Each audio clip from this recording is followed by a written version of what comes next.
नवी मुंबईतील कळंबोली येथे कोरोना काळात उभारण्यात आलेल्या कोविड हॉस्पिटलमधील कोट्यावधी रुपयांचे वैद्यकीय साहित्य सध्या निष्क्रिय अवस्थेत धुळखात पडून असल्याचे समोर आले. या पार्श्वभूमीवर पनवेल महापालिकेचे विरोधी पक्षनेते अरविंद म्हात्रे यांनी पाहणी दौरा करत प्रशासनावर गंभीर प्रश्न उपस्थित केले. एकेकाळी नागरिकांच्या उपचारासाठी उपयोगी ठरलेले हे हॉस्पिटल आता बंद असून येथील बेड्स, व्हेंटिलेटर्स, ऑक्सिजन यंत्रणा यांसारखी उपकरणे वापराविना पडून खराब होण्याच्या स्थितीत असल्याचे दिसून आले. जनतेच्या पैशातून खरेदी केलेले साहित्य वाया जाऊ देणे ही गंभीर बाब असल्याचे सांगत म्हात्रे यांनी या हॉस्पिटलचा पुनर्वापर करून ते पुन्हा कार्यान्वित करण्याची मागणी केली. दरम्यान पनवेल महापालिकेच्या आरोग्य विभागाने ही जागा सिडकोकडून तात्पुरती वापरासाठी घेतल्याचे आणि बहुतांश साहित्य सिडकोच्या मालकीचे असल्याचे स्पष्ट केले.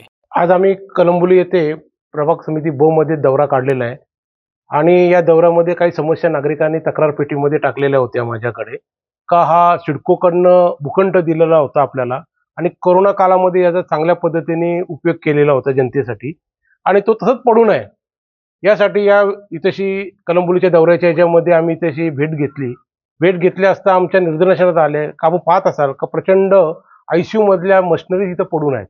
म्हणजे करोडो रुपयाचा आपण त्यावेळी कोरोना काळामध्ये खर्च केलेला होता, त्याही वस्तू इथेशी पडून आहेत. बेडही चांगल्या पद्धतीचे बेड आहेत, हे कुठेतरी हॉस्पिटलमध्ये आणखी उपयोग करता येतील आणि ह्या हॉस्पिटल हा तोडून नवीन 58 खाटाचा हॉस्पिटल बनवा आणि तो महिलांसाठी करण्यात यावा अशी आम्ही मागणी माननीय आयुक्त साहेबांकडे करणार आहे का जेणेकरून महिलांचे जे आजार असतात ते एकच जागेवर त्यांना समस्या निघतील. हा उद्देश ठेवून एक वेगळी संकल्पना करून 58 खाटाचा हॉस्पिटल हा कळंबोलीसाठी आणि इथल्या परिसरासाठी जनतेला मिळेल अशा अपेक्षा ठेवून मी आयुक्तांकडे आजच्या दौऱ्याचा सुद्धा हे देऊन मागणी करणार आहे. इतक्या वर्षानंतर ते करोडोच्या मशिनी येथे धुळखात पडलेले आहेत, याकडे का लक्ष दिलं नाही पालिकेचं? हे आता मी सन्माननीय आयुक्त साहेबांना आणि जे अधिकारी आहेत, डॉक्टर्स आहेत, त्यांना विचारणार आहे. याच्या पूर्वी मशिनरी किती होत्या आणि याच्यामध्ये मशिनरीमध्ये किती मशिनरी अवेलेबल नाही तिथेशी किंवा चोरी झालेल्या आहेत, किती दुरुस्ती कराव्या लागतील, या सर्वांचा लेखाजोखा मी आता डॉक्टरांशी बोललेलो आहे. डॉक्टर बोलले तुम्हाला त्या 2 दिवसात त्याची पूर्ण माहिती देतो असं मला बोललेलं आहे.